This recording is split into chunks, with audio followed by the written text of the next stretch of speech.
আমার শরীরটা অসুস্থ হইলেই শুধু মনটাই চায় একটু মরিচ বাটা দিয়ে ভাত খাই।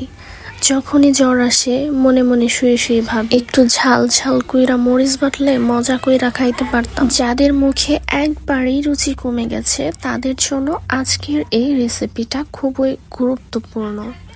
যখন আপনার জ্বর বা ঠান্ডা লেগে মুখের রুচি চলে যাবে তখন এটা ট্রাই করে খেতে পারেন। আমার মনে হয় এই রেসিপিটা আমার আগে কেউই বানায় নাই।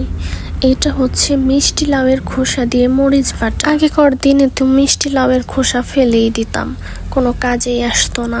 এত দামি জিনিস খোসা ফেলে দিলে কিভাবে হয় বলে, ফেলে দিতে গেলেও মায়া লাগে। সেই জন্য আমি একবার ট্রাই করলাম যে এটা দিয়ে মরিচ বাটা। এরপর কি হলো জানেন, আপনারা তো বিশ্বাস করবেন না, এত মজার একটা মরিচ বাটা হয়েছে। চিংড়ি মাছ বাটা যেরকম স্বাদ, এটাও কিন্তু কিছুটা সেই রকমই। বাসায় একবার হলেও ট্রাই করে দেখবেন। আজকের মতো এই পর্যন্তই। সকলেই ভালো থাকবেন। আল্লাহ হাফেজ।